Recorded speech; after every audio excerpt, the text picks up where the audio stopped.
الحمد للہ وکفیٰ وسلام علی عبادہ الذین اصطفیٰ اما بعد فاعوذ باللہ من الشیطان الرجیم بسم اللہ الرحمن الرحیم۔ خلاصہ پیش خدمت ہے پارہ نمبر 24 فمن اظلم، سورۃ زمر چل رہی ہے، رکوع نمبر 4 سے اس پارے کا آغاز ہے۔ فمن اظلم ممن کذب علی اللہ وکذب۔ اس رکوع میں اس شخص کو سب سے بڑا ظالم قرار دیا گیا ہے جس کے پاس اللہ کی صداقت آئی اور اس نے صداقت کا بھی انکار کیا اور یہ کہہ کر کہ یہ من جانب اللہ نہیں ہے، اللہ پر بھی جھوٹ باندھا۔ یہ بتایا گیا کہ تقویٰ یہ ہے کہ سچ کو مانا بھی جائے اور اپنے عمل سے اسے اپنے تسلیم و اعتراف کو ثابت بھی کیا جائے۔ اس کے بعد بتایا گیا کہ جو لوگ تقویٰ اختیار کرتے ہیں ان کی حفاظت کے لیے اللہ کافی ہے، انہیں ہرگز کسی سے خوف نہ کھانا چاہیے، اللہ ہی پر توکل اور اعتماد رکھنا چاہیے، کیونکہ دنیا کی کوئی طاقت اس قادر و مطلق کے آڑے نہیں آ سکتی۔ گمراہوں کو ہدایت نہیں ملتی اور جو ہدایت پر ہیں انہیں گمراہ کرنے والا کوئی نہیں۔ آپ کہہ دیجئے کہ اگر اللہ مجھے کوئی نقصان پہنچانا چاہے تو تمہارے باطل معبود اسے دور نہیں کر سکتے اور نہ وہ اللہ کی رحمت کو روک سکتے ہیں، اور جو ہدایت پاتا ہے تو اپنے فائدے کے لیے اور جو گمراہ ہوتا ہے اپنے نقصان کے لیے۔ رکوع نمبر 5 ہے اللہ یتوفی الانفس حین موتها۔ اس رکوع میں پہلے بتایا کہ موت و حیات صرف اللہ کے قبضے میں ہے، اور جس کے قبضے میں موت و حیات ہو وہی عبادت کے لائق ہے، نہ کہ وہ جس میں اپنے آپ کی حفاظت کی بھی طاقت نہ ہو۔ بتا دیا کہ خدا کے ہاں کسی کی سفارش نہ چل سکے گی، کیونکہ کائنات کا با اختیار مالک صرف اللہ ہے۔ ان مشرکوں کا تو یہ حال ہے کہ اللہ کا نام سن کر ان کے دل کڑنے لگتے ہیں، اور اللہ کے سوا دوسروں کا ذکر ہوتا ہے تو خوشی سے کھل اٹھتے ہیں۔ وہ اللہ عالم الغیب ہے، انسان کے ایک ایک عمل اور نیت تک سے واقف ہے۔ قیامت کے دن سب کے ساتھ پورا انصاف ہوگا، اور جس کا جیسا عمل ہوگا اس کے مطابق اس کو جزا و سزا ہوگی۔ پھر بتایا کہ قیامت کے دن نافرمان اور سرکش تمام دنیا کی دولت بلکہ اس سے دگنا بھی دے کر بھی چاہیں کہ وہ سزا سے بچ جائیں تو نہیں بچ سکتے۔ پھر انسان کی ایک اس ذہنیت کا ذکر ہے جسے اللہ اسے کسی نعمت سے سرفراز کرتا ہے تو وہ کہتا ہے کہ یہ میرے علم و ہنر کی وجہ سے ملی، حالانکہ نہیں سوچتا کہ یہ علم و ہنر اس کو کہاں سے ملے، یہ بھی تو اللہ کی عطا کردہ نعمت ہے۔ ایسی بات اور ایسا سوچنا اللہ کو ہرگز پسند نہیں۔ اللہ شکر گزار بندوں کو پسند کرتا ہے، پہلوں نے بھی ایسے ہی کہا تھا، وہ نہ شکرے بھی اپنے کیے کی سزا پا چکے اور یہ بھی اس سزا سے نہ بچ سکیں گے۔ کیا انہیں علم نہیں کہ رزق کی تنگی اور کشادگی اللہ کے قبضہ قدرت میں ہے؟ رکوع نمبر 6 ہے قل یا عبادی الذین اسرفوا علی انفسہم۔ پہلے فرمایا کہ اے رسول آپ میرے ان بندوں کو بشارت دے دیں جنہوں نے ساری زندگی کفر و شرک یا گناہوں میں گزاری ہے، تو وہ اللہ کی رحمت سے مایوس نہ ہو، وہ یہ نہ سمجھیں کہ اب ان کی توبہ قبول نہ ہوگی، بلکہ اللہ کی رحمت ایسی ہے کہ مرنے سے پہلے جس وقت بھی انسان اپنی اصلاح کا پختہ ارادہ کر کے اللہ سے اپنی پچھلی زندگی کی معافی مانگے اور توبہ کر لے تو اللہ تعالیٰ اس کے تمام گناہوں کو معاف فرما دے۔ پھر بتایا ہے کہ وقت نکلنے کے بعد ندامت اور اعتراف گناہ بیکار ہے، اس لیے قبل اس کے کہ مہلت کی گھڑی ختم ہو انسان کو توبہ استغفار کر لینا چاہیے۔ یہ نافرمانوں اور سرکشوں کا کام ہے کہ عیش و عشرت میں مگن رہتے ہیں اور جب عذاب دیکھتے ہیں تو انہیں خدا یاد آتا ہے، اس لیے گناہ گاروں کو تلقین کی گئی کہ وہ اچانک عذاب آنے سے پہلے سچی توبہ کر لیں، گناہوں پر واقع نادم ہوں، گناہوں کو چھوڑنے کا وعدہ کریں اور بالفعل چھوڑ کر توبہ کی سچائی ثابت کریں۔ وہ بد نصیب جو گناہوں سے توبہ نہیں کرتے، جب اچانک عذاب آتا ہے تو اپنے گناہوں پر حسرت کرتے ہوئے فریاد کرتے ہیں کہ اگر اللہ ہمیں مہلت دے تو ہم اس قدر نیک ہو جائیں گے کہ محسنین کے درجے پر پہنچ جائیں گے، لیکن عذاب آنے کے بعد کوئی حسرت اور کوئی فریاد انسان کے کام نہ آئے گی۔ رکوع نمبر 7 ہے قل افغیر اللہ تأمرونی اعبد ایھا الجاہلون۔ اس رکوع میں سرداران قریش کی طرف سے سمجھوتا کی ایک پیشکش کا ذکر ہے۔ وہ مکی دور کے آخر میں نبی صلی اللہ علیہ وسلم کو دعوت دے رہے تھے کہ وہ ایک معین عرصے تک مشرکین کے ساتھ مل کر ان کے معبودوں کی عبادت کریں۔ پھر اتنے ہی عرصے مشرکین صرف اور صرف اللہ کی عبادت کریں گے، مشرکین کو آگاہ کیا گیا کہ اگر کسی نبی نے بالفرض شرک کیا تو اس کی تمام نیکیاں ضائع ہو جائیں گی۔ گویا نبی کی طرف سے شرک کرنے کے امکان ہی نہیں۔ نبی اللہ کے باغیوں کے ساتھ کوئی سمجھوتا نہیں کرتے۔ پھر بتایا کہ مشرکوں نے اللہ کی قدرت کا صحیح اندازہ نہیں لگایا اور اللہ کی قدرت نہ پہچانی، جو اوروں کو خدا کا شریک ٹھہراتے ہیں۔ پھر قیامت کے دن کا نقشہ کھینچتے ہوئے بتایا، کاش مشرکین اس قیامت کا تصور کریں جب پوری زمین اللہ کی مٹھی میں ہوگی اور تمام آسمان اس کے دائیں ہاتھ میں لپٹے ہوئے ہوں گے۔ سور میں پھونک ماری جائے گی اور تمام کے تمام انسان زندہ ہو کر میدان حشر میں حاضر ہوں گے۔ اللہ تعالیٰ زمین پر نزول فرمائیں گے تاکہ انسانوں کا حساب لیں۔ زمین نور ربانی سے جگمگا اٹھے گی۔ تمام انسانوں کے ہاتھ میں ان کے نام اعمال دیے جائیں گے۔ انبیاء اور دیگر گواہ انسانوں کے اعمال پر گواہی کے لیے لائے جائیں گے۔ ہر انسان کو اس کے اعمال کا پورا بدلہ دیا جائے گا اور کسی کے ساتھ کوئی ناانصافی نہیں کی جائے گی۔ رقوع نمبر 8 ہے وسیق الذین کفروا الی جہنم زمرا۔ اس رقوع میں قیامت کے دن مومن گروہ اور کافر گروہ کے حالات بیان کیے گئے ہیں کہ کفار کا گروہ جہنم کی طرف ہنکایا جا رہا ہوگا۔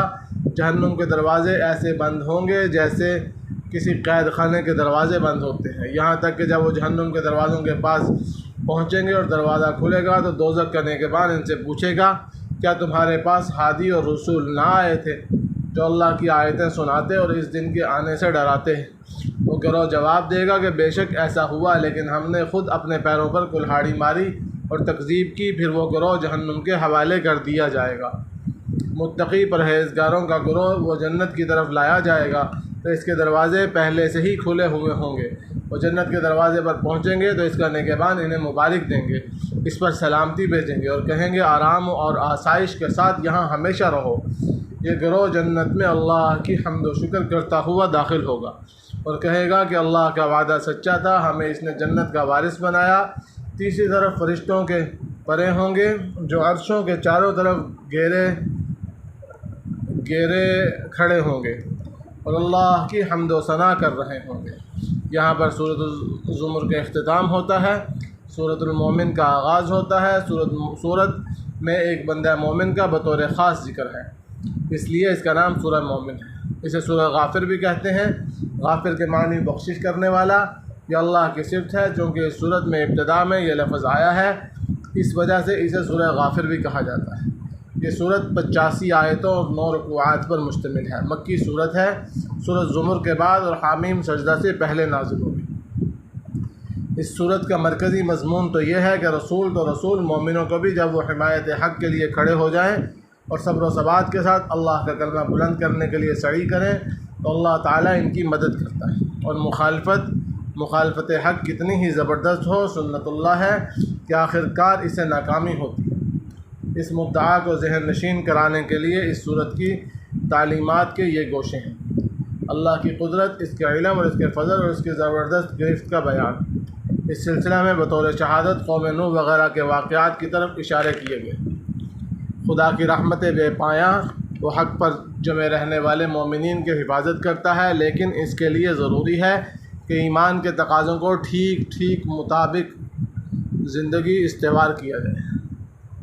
اس خدائی حفاظت کے بے شمار طریقوں میں سے ایک انوکھا طریقہ وہ ہے جو اللہ نے خود فرعون کے گھر میں موسیٰ علیہ السلام کی پرورش اور حفاظت کے سامان پیدا کر دیے۔ اس طرح جب تذکرہ موسیٰ علیہ السلام و فرعون آ گیا تو اس کے بعد دوسرے گوشے مناسب موقع کے مزید ذکر کر دیے۔ حق کے 3 بڑے اور اصولی حیثیت کے زبردست مخالف ہوا کرتے ہیں: سیاسی اقتدار، مال و دولت، سرمایہ داری کا زور، دین باطل کے پیشوائیت۔ موسیٰ علیہ السلام کے مقابلے میں تینوں جمع تھے۔ سیاسی اقتدار کی نمائندگی فرعون کر رہا تھا، سرمایہ داری کی قارون اور دین باطل کے پیشوائیت حامان کے سپرد تھی۔ ان تینوں نے متحدہ محاذ بنایا، اپنا سارا زور صرف کر دیا، لیکن انجام حق کی فتح ہی ہوئی۔ خدا کی یہی سنت ہمیشہ سے ہے۔ رسول اور مومنین صادقین کے ساتھ بھی خدا کی مدد رہے گی اور دنیا و آخرت میں بہرحال کامیابی انہی کو ملے گی۔ اس کی مزید تاکید کے طور پر پھر اللہ کی قدرتوں کا بیان کیا گیا ہے۔ عمل کی جزا و سزا کا قانون ہمیشہ سے ہے۔ یہ کبھی معطل نہیں ہوا ہے۔ مہلت کا زمانہ جب ختم ہو جاتا ہے تو پھر دنیا کی کوئی طاقت فیصلہ خداوندی کو ٹال نہیں سکتی۔ رکوع نمبر 1 ہے حامیم تنزیل الکتاب من اللہ العزیز العلیم۔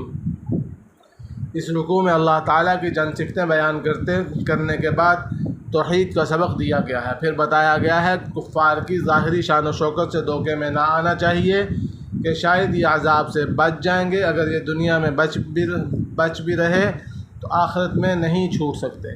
ان سے پہلے کفار کی مثالیں موجود ہیں، وہ بھی جھٹلانے پر پکڑے گئے۔ پھر فرشتوں کا ذکر ہے اور اہل ایمان کی تعریف کی گئی۔ وہ ایسے ہوتے ہیں جن کی مغفرت، جنت کے حصول اور جہنم کے عذاب سے بچاؤ کے لیے عرش کے ارد گرد ڈیوٹی دینے والے فرشتے بھی دعا کرتے ہیں۔ نہ صرف ان کے لیے بلکہ ان کے اہل و عیال اور والدین وغیرہ کے لیے بھی یہ فرشتے رحمت کی دعائیں کرتے ہیں۔ رکوع نمبر 2 ہے ان الذین کفروا ینادون لمقت اللہ۔ اس رکوع میں کافروں پر جو کچھ قیامت میں گزرے گی اس کا بیان ہے۔ اہل جہنم عذاب کی شدت سے بیزار ہو کر خود کو کوس رہے ہوں گے۔ اللہ فرمائے گا کہ آج تمہیں جس قدر اپنے آپ سے نفرت ہو رہی ہے اس سے زیادہ رب تعالیٰ کو تم سے نفرت تھی جب تم کو ایمان کی طرف بلایا جاتا تھا اور تم انکار کرتے تھے۔ جہنمی عرض کریں گے پروردگار آپ نے ہماری روحوں کو بنایا اور عہد الست لینے کے بعد انہیں ایک موت سے گزارا، پھر انہیں زندہ کر کے جسم کے ساتھ دنیا میں بھیجا، پھر ایک موت سے دوچار کیا، پھر دوبارہ زندہ کیا۔ ہمیں اپنے گناہوں کا اقرار ہے، اس طرح ہمیں ایک بار پھر دنیا میں بھیج دے تاکہ ہم اپنے گناہوں کی تلافی کر سکیں۔ اللہ فرمائے گا ہرگز نہیں، تمہیں دنیا میں اللہ واحد کی طرف بلایا جاتا تھا تو تم انکار کرتے تھے اور شرک کرتے تھے۔ اب اپنے شرک کے جرم کا مزہ چکھتے رہو۔ اور اہل ایمان کو تلقین کی گئی وہ صرف اللہ ہی کو پکاریں، چاہے کافروں کو کتنا ہی برا محسوس ہو۔ بلند درجوں والا عرش کا مالک جسے چاہے نبوت سے نوازے۔ روز محشر کوئی چیز اس سے چھپی نہیں ہوگی، خالص اسی کی حکومت ہوگی، ہر ایک کو اپنے کیے کا پورا بدلہ ملے گا۔ وہ دن ایسا ہوگا جب کلیجے منہ کو آ رہے ہوں گے۔ اس دن نگاہوں کی چوری اور سینوں کے راز تک کھول دیے جائیں گے۔ اس کا فیصلہ برحق ہے۔ رکوع نمبر 3 ہے اولم یسیروا فی الارض فینظروا کیف۔ اس رکوع میں گزشتہ طاقتور قوموں اور ان نافرمانیوں کا تذکرہ کرتے ہوئے بتایا کہ جب ان پر عذاب آئے تو کوئی ان عذابوں کو نہ ٹال سکا، اور اس سلسلہ میں موسیٰ علیہ السلام کا واقعہ قابل غور ہے۔ ان کا سابقہ 3 سرکشوں یعنی فرعون، حامان اور قارون سے پڑا۔ موسیٰ علیہ السلام نے طرح طرح سے ان تینوں کو سمجھایا اور دعوت حق دی، مگر ان میں سے کسی نے بھی ان کی باتوں پر کان نہ دھرا۔ نتیجہ یہ ہوا کہ فرعون اپنا لاؤ لشکر دریا میں غرق کر دیا گیا، حامان پر راتوں رات بجلی گری اور وہ راکھ کا ڈھیر ہو گیا، اور قارون کو مع اس کے خزانے کے زمین میں دھنسا دیا گیا۔ ان ظالموں نے معجزات کو جادو قرار دیا اور سرکشی کی اس انتہا کو پہنچے کہ بنی اسرائیل کے ہر پیدا ہونے والے بچے کو قتل کرنے کا ظالمانہ فیصلہ کیا۔ فرعون نے اپنے سرداروں کے سامنے اس خدشے کا اظہار کیا اگر موسیٰ علیہ السلام کو مہلت دی گئی تو وہ ہمارا نظام کو نیست و نابود کر دیں گے، ہمیں انہیں قتل کر دینا چاہیے۔ موسیٰ علیہ السلام نے اللہ سے مدد مانگی، اللہ نے ظالموں کی تمام سازشوں کو ناکام کر دیا۔ رکوع نمبر 4 ہے وقال رجل مؤمن من آل فرعون۔ اس رکوع میں بتایا کہ فرعون کی قوم میں سے ایک مومن تھا جو فرعون کے شاہی خاندان کا ایک فرد تھا اور فرعونی حکومت کے خوف سے اپنا ایمان چھپائے ہوا تھا۔ وہ مرد مومن بول اٹھا کہ کیا تم ایسے شخص کو قتل کرنے کا ارادہ رکھتے ہو جو کہتا ہے میرا رب اللہ ہے؟ اگر موسیٰ جھوٹا ہے تو اس کے جھوٹ کا وبال اسی پر ہوگا، اور اگر موسیٰ سچا ہے تو تم خدا کے عذاب سے نہیں بچ سکتے۔ کبھی اس طرح کہ وہ دنیا کی بے ثباتی کا نقشہ کھینچتا اور کہتا کہ آج یقیناً تمہارے پاس حکومت اور سلطنت ہے، کل اگر یہ ہاتھ سے جاتی رہے تو کیا ہوگا؟ اگر خدا کا عذاب آیا تو تمہیں کون بچائے گا؟ فرعون نے کہا کہ میں تو اپنی رائے پر قائم ہوں، اگر میں جو رہنمائی کر رہا ہوں وہ بالکل ٹھیک راستے کی طرف کر رہا ہوں۔ پھر اس مرد مومن نے گزشتہ قوموں کی تاریخ سے استدلال کرتے ہوئے کہا کہ ڈرو اس عذاب سے جو قوم نوح، قوم سمود اور ان کے بعد آنے والی قوموں پر آیا۔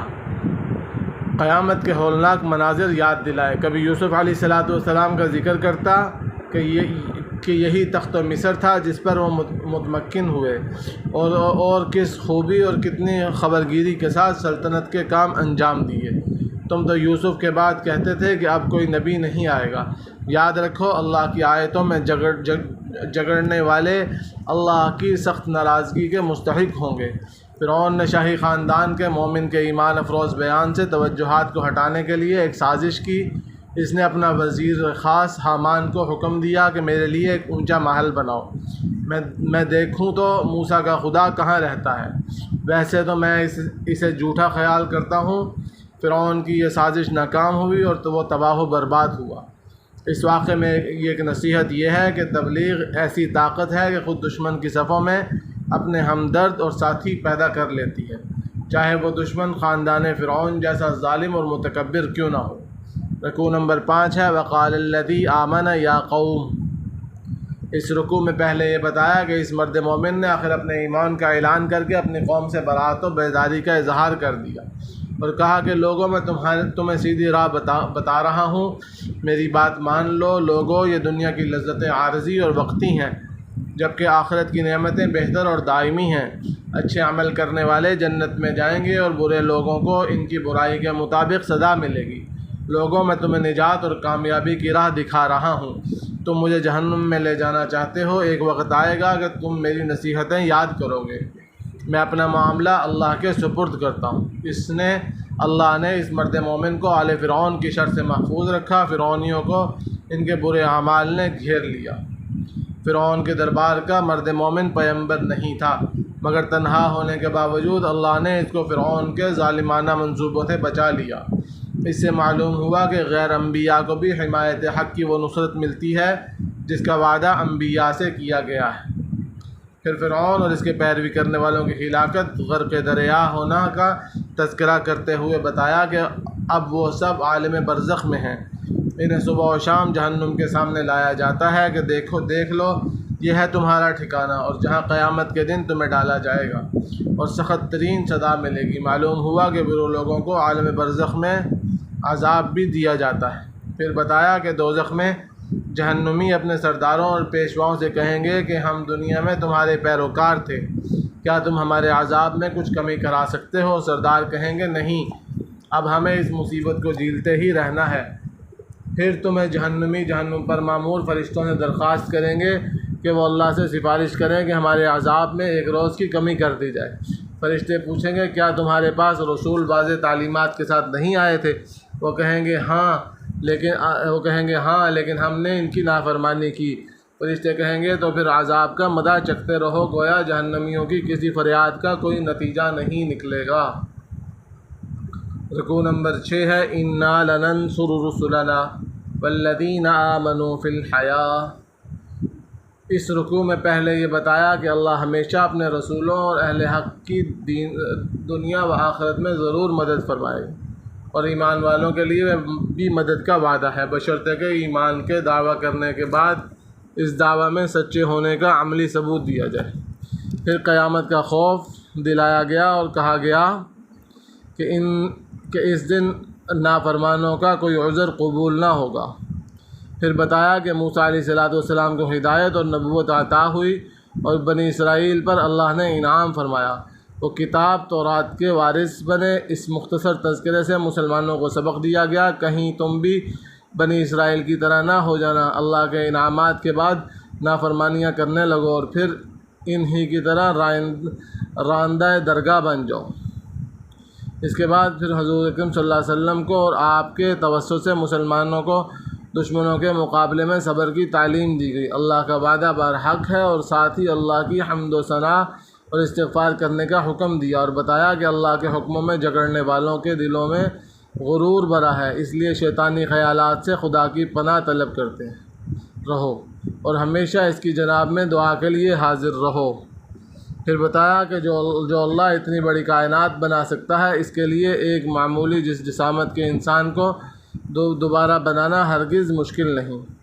جس طرح اندھا اور دیکھنے والا برابر نہیں، نیک اور بد برابر نہیں، اس طرح اللہ کے باغی اور اللہ کے وفادار ہرگز برابر نہیں ہو سکتے۔ دنیا میں یہ فرق ظاہر ہو یا نہ ہو، آخرت میں ضرور ظاہر ہوگا، اس لیے قیامت ضرور آئے گی۔ آخر میں حکم دیا گیا کہ اللہ ہی سے دعا کرو، وہ تمہاری دعائیں قبول فرمائے گا۔ جو سرکش تکبر کی وجہ سے اللہ کو نہیں پکارتے، اللہ انہیں ذلیل کر کے جہنم میں داخل کر دے گا۔ رکوع نمبر 7 ہے اللہ الذی جعل لکم اللیل لتسکنوا فیہ۔ اس رکوع میں محسن حقیقی یعنی اللہ کے بندوں پر احسانات کا ذکر ہے۔ اللہ نے سکون کے لیے رات اور کام کاج کے لیے دن کو روشن کیا۔ اللہ ہی خالق اور معبود حقیقی ہے، پھر تم کہاں بہہ کے جا رہے ہو؟ زمین کو بچھونا اور آسمان کو محفوظ چھت بنایا، تمہاری اچھی صورتیں بنائی اور پاکیزہ رزق عطا کیا۔ صرف کسی کو پکارو اور بتا دو کہ ہمیں اس کے سوا کسی کو پکارنے کی اجازت نہیں۔ پھر انسان کی پیدائش کے مختلف تدریجی مراحل بتائے کہ اللہ نے پہلے انسان کو مٹی سے اور اس کے بعد ہر انسان کو نطفے سے بنایا، نطفے کو ترقی دے کر بچے کی صورت عطا کی، اور یہ بچہ رفتہ رفتہ جوانی اور پھر بڑھاپے کو پہنچ جاتا ہے، اور بتا دیا کہ جس نے انسان کو اتنے سارے مراحل سے گزارا، کیا وہ اس ایک اور مرحلے سے گزار کر اسے دوسری زندگی نہیں دے سکتا؟ رکوع نمبر 8 ہے الم تر الی الذین یجادلون فی آیات اللہ۔ اس رکوع میں ان لوگوں کا انجام بتایا ہے جو خدا کی آیتوں کے بارے میں جھگڑا کرتے ہیں اور کتاب الہی اور رسالت کی تکذیب کرتے ہیں۔ قیامت کے دن ان کی گردنوں میں طوق ڈالے جائیں گے اور انہیں کھولتے ہوئے پانی میں ڈالا جائے گا، پھر آگ کے حوالے کر دیا جائے گا۔ پھر ان سے پوچھا جائے گا کہاں ہیں تمہارے وہ شریک، سامنے آتے کیوں نہیں؟ وہ اپنے شرک کے جرم سے انکار کریں گے لیکن اللہ کو دھوکہ نہ دے سکیں گے۔ حکم ہوگا کہ اپنے جرائم کی پاداش میں جہنم کی ہولناک دائمی عذاب کا مزہ چکھتے رہو۔ پھر آپ صلی اللہ علیہ وسلم کو صبر کی تلقین کی گئی اور فرمایا کہ ہم انہیں عذاب ضرور دیں گے، چاہے دنیا میں یا آخرت میں، اور تسلی کے لیے فرمایا کہ ہم نے آپ سے پہلے بھی کئی رسول بھیجے، بعض کے حالات آپ کو بتائے اور بعض کے حالات نہیں بتائے گئے۔ جب قوم نے ان کی بات نہ مانی تو حق کے مطابق فیصلہ کر دیا گیا۔ رکوع نمبر 9 ہے اللہ الذی جعل لکم الانعام۔ اس رکوع میں بتایا کہ اللہ نے انسان کو جو بے شمار انعامات عطا فرمائے ہیں، اس میں حیوانات بھی ہیں تاکہ انسان ان سے سواری کے کام لے، گوشت اپنی غذا کا کام لے، کھال سے دوسری کارآمد چیزیں تیار کرے۔ اسی طرح انسان کے کام کی ایک چیز جہاز و کشتی ہے کہ اس سے سفر اور مال تجارت کے لانے لے جانے کا کام لیا جاتا ہے۔ مطلب یہ ہے کہ اللہ کے اتنے احسانات ہیں کہ انسان اگر عقل و شعور سے کام لے تو محسوس کرے گا کہ اس کاروان رواں اللہ کے احسانات سے، اس کا رواں اللہ کے احسانات سے جکڑا ہوا ہے، مگر انسان ہے کہ ناشکری کرتا ہے۔ پھر عبرت کے لیے گزشتہ قوموں کا تذکرہ ہے کہ وہ قرآن کے مخالفین سے کہیں زیادہ تہذیب و تمدن، قوت اور حکومت وغیرہ میں بڑھ چڑھ کر تھے، مگر جب عذاب آیا تو وہ ہلاک ہو کر رہے۔ پھر یہ مخالفین کس طرح بچ سکتے ہیں؟ عذاب دیکھ کر وہ ایمان لانے لگے، لیکن اب اصلاح کا وقت گزر چکا تھا۔ یہ اللہ کا مقرر کردہ ضابطہ ہے، اس وقت کفار خسارے میں رہیں گے۔ سورۃ المومن یہاں پر ختم ہوتی ہے۔ سورۃ حامیم سجدہ کا آغاز ہے۔ یہ سورت بھی حروف مقطعات یعنی حامیم سے شروع ہوئی ہے۔ اس سورت میں ایک جگہ سجدہ تلاوت آتا ہے، اس لیے اسے حامیم سجدہ بھی کہا جاتا ہے۔ یہ سورت 54 آیات اور 6 رکوعات پر مشتمل ہے، مکی سورت ہے۔ سورۃ المومن کے بعد نازل ہوئی یہ سورت مندرجہ ذیل اہم موضوعات پر مشتمل ہے۔ قرآن وہ کتاب ہدایت ہے جس میں نصیحت کی باتیں کھول کھول کر بیان کر دی گئی ہیں تاکہ علم و بصیرت رکھنے والے لوگ فائدہ اٹھائیں۔ آثار کائنات اور کائنات میں پیدا کیے ہوئے خدا کی عام ربوبیت کے ساز و سامان کے ذریعے توحید کا ثبوت دیا گیا ہے۔ شرک کا رد اور یہ کہ مشرکین کی سرگرمیاں انسانی سوسائٹی کے لیے بگاڑ کا سبب بنتی ہیں اور زمین پر فساد پھیلانے کے اعمال بہرحال اپنے نتیجے ساتھ لاتے ہیں۔ یہ نتائج دنیا میں عذاب الہی کی شکل میں اور قیامت میں دردناک سزاؤں کی صورت میں ظاہر ہوں گے۔ اس لیے گزشتہ قوموں کی تاریخ پکار کر شہادت دے رہی ہے کہ زمین پر فساد پھیلانا اپنی شامت بلانا ہے۔ چنانچہ خدائی عذاب سے تباہ شدہ کھنڈر عبرت کے لیے موجود ہیں۔ قرآن حکیم بہرحال دلوں پر اثر ڈالتا ہے۔ منکرین قرآن تک اس کے اعتراف پر مجبور ہیں اور یہی ہے کہ یہ لوگ منصوبے بناتے ہیں کہ قرآن کی آواز کسی طرح لوگوں کے کانوں میں نہ پڑے، چنانچہ اپنے ہم نواؤں کو سکھاتے ہیں کہ جب قرآن پڑھا جائے تو شور مچاؤ۔ جو لوگ آج دوسروں کو قرآن کی تعلیم سے محروم رکھ کر اپنی سرداری کی حفاظت کرنا چاہتے ہیں، کل قیامت کے دن ان کے پیرو انہی کے خلاف انتہائی غیظ و غضب کا اظہار کریں گے۔ توحید کا اقرار اور اس پر استقامت کے سبب اللہ کی رحمتوں کا نزول ہوتا ہے، اور جن لوگوں پر اللہ کی رحمتیں نازل ہوتی ہیں دنیا اور آخرت میں ان کی سعادتوں کا کیا ٹھکانہ۔ ایسے لوگ دنیا میں بھی کامیاب رہیں گے اور آخرت میں بھی خدا کی بہترین انعامات کے مستحق ہوں گے، اور یہ انعامات کبھی فنا ہونے والے نہ ہوں گے۔ اسلام بہرحال سربلند ہو کر رہے گا، نہ صرف عرب میں بلکہ اس کی روشنی دنیا کے گوشے گوشے میں پھیلے گی۔ دین الہی ہمیشہ سے یہی اسلام رہا ہے۔ اختلافات لوگوں کے اپنے کھڑے کیے ہوئے ہیں، قرآن سے اعراض اور اس کا انکار بھی کوئی نئی بات نہیں۔ توریت کے بارے میں بھی اس طرح کے اختلافات کیے گئے ہیں۔ منکرین قرآن کا فیصلہ فوراً اس لیے نہیں ہو رہا کہ سنت اللہ مہلت دینے کی ہے۔ اگر مہلت سے ان لوگوں نے فائدہ نہیں اٹھایا اور پھر بہرحال خدائی فیصلہ ہو کر رہے گا، اور وہ فیصلہ اس سے مختلف نہ ہوگا جو سمود اور فرعون وغیرہ کے معاملوں میں ہوا۔ بسم اللہ الرحمن الرحیم، حامیم تنزیل من الرحمن الرحیم۔ اس رکوع میں یہ بتایا گیا کہ قرآن سے نصیحت حاصل کرنا نہایت آسان ہے۔ انسان اگر عقل و شعور سے کام لے تو قرآن کے ذریعے اسے راہ ہدایت معلوم کرنے میں دشواری نہ ہوگی، لیکن مخالفین تو اس کے روادار ہی نہیں کہ اپنے دل و دماغ کو زحمت دیں۔ وہ تکبر سے کہتے ہیں کہ ہمارے دل اس سے ناآشنا ہیں، ہمارے کان بند ہیں، ہمارے اور رسول کے درمیان حجاب ہے۔ پھر توحید کا سبق دیا گیا اور توحید پر استقامت اور اللہ سے طلب مغفرت کی تعلیم ہے۔ زکوٰۃ نہ ادا کرنے والوں کو مشرکین کے زمرے میں شامل کیا گیا اور قیامت میں عذاب کا مستحق ٹھہرایا گیا۔ فرمایا کہ جو مشرک زکوٰۃ نہیں دیتے اور آخرت کے منکر ہیں ان کے لیے بڑی خرابی ہے، اور نیک کار اہل ایمان کے لیے اللہ کے ہاں نہ ختم ہونے والا اجر ہے۔ رکوع نمبر 2 ہے قُلْ أَئِنَّكُمْ لَتَكْفُرُونَ بِالَّذِي خَلَقَ الْأَرْضَ۔ اس رکوع میں کہا گیا کہ آپ ان مشرکوں سے پوچھئے کہ کیا تم اس خدا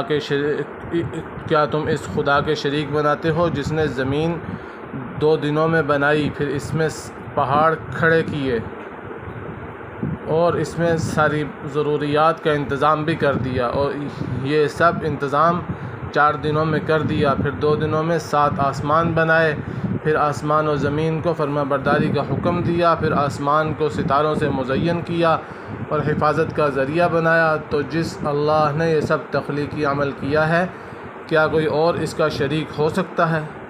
اگر اب بھی یہ شرک و کفر سے باز نہ آئے تو ان کا انجام بھی وہی ہوگا جو قوم عاد اور قوم سمود کا ہوا۔ قوم عاد نے تکبر سے اللہ کی بندگی کی دعوت کو ٹھکرا دیا اور دعویٰ کیا کہ کوئی ہے جو ہم سے زیادہ طاقتور ہو۔ اللہ نے انہیں تیز و تند ہوا سے ہلاک کر کے ثابت کر دیا کہ وہ ان سے زیادہ طاقتور ہے۔ قوم سمود نے ہدایت کے مقابلے میں اندھے پن کو پسند کیا، چنانچہ انہیں ایک زوردار زلزلے نے تباہ کر دیا۔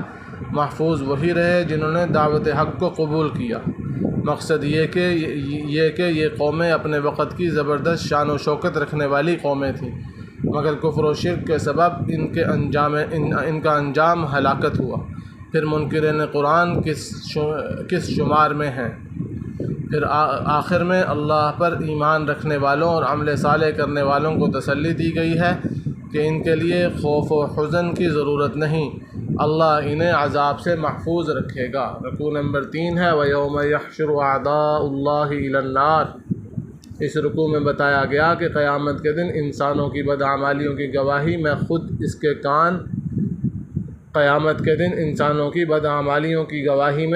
کے کان، آنکھ، ہاتھ، پاؤں، یہاں تک کہ کھال بھی سب بولیں گے۔ انسان حیران ہو کر ان چیزوں سے کہے گا کہ تم نے ہمارے خلاف گواہی کیوں دی؟ وہ جواب دیں گے کہ ہم اللہ کے حکم سے مجبور تھے کہ دنیا میں تمہاری تابع داری کرتے، تم نے ہم سے جس طرح کام لیا ہم نے وہ کیا۔ آج اسی اللہ نے ہم میں بولنے کی قدرت پیدا کر دی اور ہم نے سارے حالات سامنے رکھ دیے۔ تم سمجھتے تھے کہ ہمارے جرائم پر پردوں میں ہو رہے ہیں اور انہیں کوئی نہیں جانتا۔ تمہارے اس گمان نے تمہیں برباد کر دیا۔ اب تم خاموش رہو، فریادیں کرو، تمہیں بہرحال آگ کے بدترین عذاب سے دوچار ہونا ہے۔ اس طرح سبق دیا گیا کہ انسان کو کان سے کسی ایسی آواز کو نہ سننا چاہیے جو حرام ہے، جیسے کسی کی چغلی کی باتیں، موسیقی، گانے وغیرہ۔ آنکھوں کی برائیوں سے بچنا چاہیے۔ اسی طرح اپنے کسی عضو سے کوئی ایسا کام نہ لینا چاہیے جو اللہ کو پسند نہیں، ورنہ یہی چیزیں کل قیامت میں انسانوں کے خلاف گواہ بن کر پیش ہوں گی۔ رکوع نمبر 4 ہے وقال الذین کفروا لا تسمعوا لهذا القرآن۔ چوتھے رکوع میں مشرکین مکہ کا یہ قول نقل ہوا ہے کہ اگر اپنا غلبہ برقرار رکھنا ہے تو قرآن کی تبلیغ میں رکاوٹ ڈالو۔ قرآن کی تبلیغ جاری رہی تو لوگ اس کی تاثیر سے فیض یاب ہو کر دائرہ اسلام میں داخل ہوتے رہیں گے اور آخرکار اسلام غالب ہو جائے گا۔ قرآن کے دشمنوں کو دھمکی دی گئی کہ عنقریب انہیں قرآن دشمنی کی بدترین سزا دی جائے گی۔ پھر بتایا کہ جو لوگ باطل کے علمبردار ہوتے ہیں اور ان کی وجہ سے اللہ کے بندے گمراہ ہو جاتے ہیں، قیامت میں جب گمراہ لوگوں پر عذاب ہوگا تو یہ کہیں گے کہ پروردگار ذرا جنوں اور انسانوں میں سے ہمیں وہ لوگ دکھا دیجئے جنہوں نے ہمیں گمراہ کیا تھا، تاکہ ہم آپ اپنے پاؤں سے انہیں روندیں کہ آج انہیں بدبخت باطل کے رہبروں کے سبب ہم پر عذاب ہو رہا ہے۔ پھر بتایا کہ جو لوگ اللہ کو رب مان کر استقامت کا مظاہرہ کرتے ہیں، یعنی اللہ کے ہر فیصلے پر راضی رہتے ہیں اور اسی کی بندگی کرتے ہیں، فرشتے انہیں دنیا میں سکون و اطمینان اور آخرت میں ایسی جنت کی بشارتیں دیتے ہیں جس میں ان کی ہر خواہش کی تسکین کا سامان ہوگا اور وہ سب کچھ ملے گا جو وہ طلب کریں گے۔ رکوع نمبر 5 ہے وَمَنْ أَحْسَنُ قَوْلًا مِّمَّنْ دَعَا إِلَى اللَّهِ۔ اس رکوع میں ان لوگوں کا تذکرہ کیا گیا جو خود نیک عملی کی زندگی بسر کرتے ہیں اور دوسرے بندوں کو بھی راہ حق کی طرف دعوت دیتے رہتے ہیں۔ بتایا کہ اچھائی اور برائی کبھی برابر نہیں ہو سکتی، چنانچہ صبر کی اعلیٰ صورت یہ ہے کہ برائی کا جواب بھلائی سے دیا جائے۔ اس طرز عمل سے جانی دشمن بھی گرم جوش دوست بن جاتا ہے۔ یہ بڑے خوش نصیب ہیں کیونکہ راہ حق پر ثابت قدم رہتے ہوئے حق کی دعوت دیتے ہیں اور تکلیف برداشت کرتے ہیں، اور اگر برائی کا بدلہ و انتقام لینے کا خیال آئے تو شیطان مردود سے اللہ کی پناہ میں آ جاؤ۔ پھر بتایا کہ جو بد باطن قرآن کی دعوت کی مخالفت کرتے ہیں یا اس کی آیتوں کا سیاق و سباق سے ہٹ کر یا سنت و احادیث سے ملنے والی رہنمائی کے برخلاف مفہوم بیان کرتے ہیں، وہ اللہ کے علم میں ہے۔ قرآن کے مضامین پر کھلم کھلا اعتراضات کیے جائیں یا لبادہ اوڑھ کر دھوکہ دینے کے انداز میں شکوک و شبہات پیدا کیے جائیں، قرآن ایسی تمام مذموم کوششوں کو خود ہی ناکام بنا دے گا۔ پھر قرآن کی حفاظت کا اعلان کرتے ہوئے کہا گیا کہ باطل اس قرآن کے نہ سامنے سے آ سکتا ہے اور نہ پیچھے سے، اور ہم نے یہ کتاب عربی میں نازل کی ہے، یہ اہل ایمان کے لیے نور ہدایت اور شفا ہے، اور وہ لوگ جو قرآن کی پیش کردہ راہ اختیار نہیں کرتے انہیں بہرے اور اندھے سے تشبیہ دی گئی ہے، اور اندھا جس طرح ٹھوکروں پر ٹھوکریں کھاتا ہے وہ سب کو معلوم ہے۔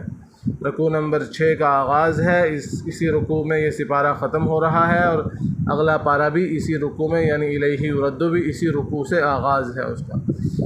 اس رکوع نمبر 6 ہے وَلَقَدْ آتَيْنَا مُوسَى الْكِتَابَ فَاخْتُلِفَ فِيهِ۔ اس رکوع میں بتایا کہ ہم نے موسیٰ علیہ السلام کو تورات دی تو بنی اسرائیل نے اس میں اختلاف کیا، اور اگر خدا کی مصلحت نہ ہوتی اور عذاب کا وقت مقرر نہ ہوتا تو ان کا قصہ اب تک پاک کیا جا چکا ہو۔